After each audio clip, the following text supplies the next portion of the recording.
Hi, I'm Emma from City Green, and I am the CSA coordinator. And in honor of Farmers Market Week, I'm going to be talking about how to store your vegetables properly so that they can stay fresh for longer and don't start turning brown.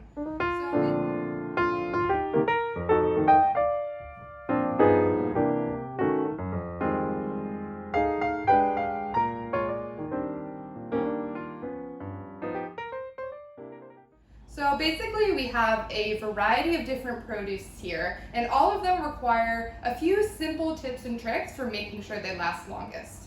So first thing we're going to start with is our tomatoes.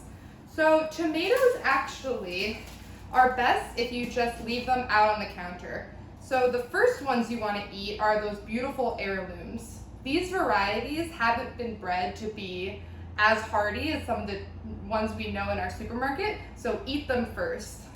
Then move on to your regular tomatoes, your big slicing tomatoes, and your cherry tomatoes. I'm gonna leave these on my counter here, and I don't really have to do anything to them.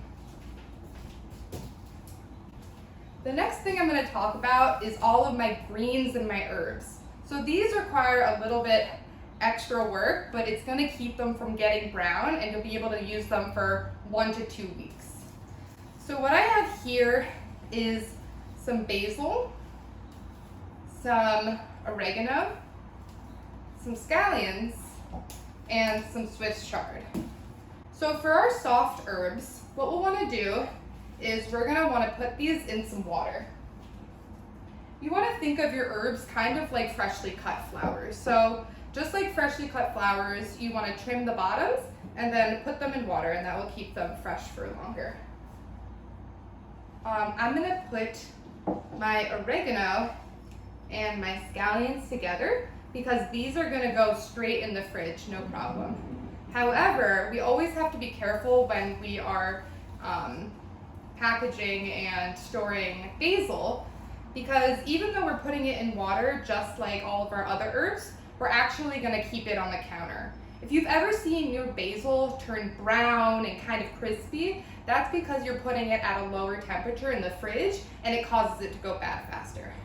So I'm going to put this in the fridge and keep this right next to my, oh, just kidding. I'm putting this on the counter with my tomatoes and this in the fridge. An easy way to remember is just because what goes perfectly with tomatoes? Basil. For my chard, I'm going to do a similar thing, and I'm also going to put it in water and put it in the fridge with the rest of my herbs. All right, so now that we've done all of our leafy greens, let's move on to some of our hardier vegetables.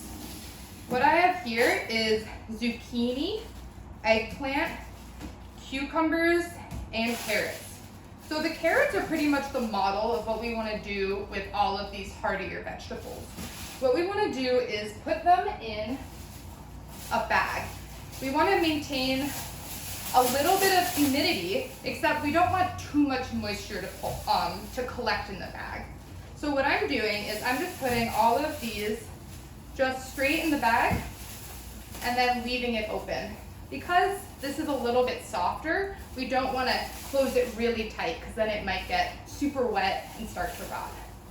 Then what I'm going to do is when I get to the refrigerator, I'm going to put it right in the crisper drawer. This drawer is great because it maintains humidity, and along with the bag, it will keep everything really fresh. All right, and the last category that we have is our long-term storage vegetable. So as you can see here, I have some cabbage, some turnips, and some beets. And for these, you can see we've already cut the tops off of them so that they will last longer when we store them. So if you're getting them from the farmer's market and they're fresh, meaning they have all their greens still on them, when you get home, the best thing to do is just cut off those greens, and you can store them similarly to how we stored all of our herbs. And then cook them within 1 to 2 days. So that's something like carrot greens or beet greens. You can just use them kind of like you'd use kale and just chop them up and saute them, and they're perfectly delicious. So now that these are all prepped and don't have any greens on them, they will really last for a long time. So what we'll want to do is just put them in a bag.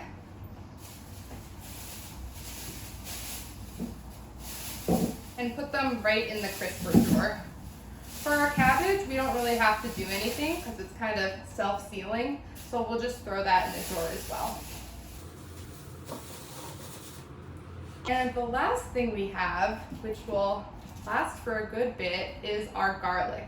We don't have any onions here, but these store kind of similarly. So for our alliums and our onions and garlic, we want to just leave them on the table as well.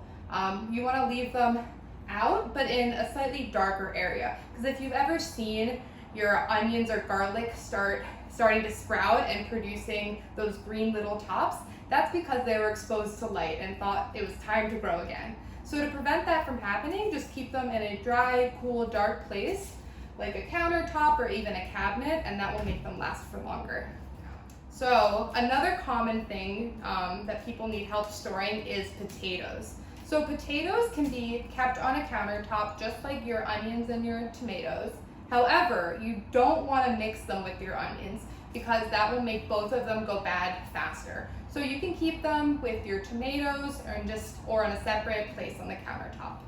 Another thing you want to be wary of is where you store your apples and bananas, because these fruits produce ethanol, which makes everything ripen faster. So if you throw it into your crisper drawer and leave it by your tomatoes, it might actually make them go bad faster.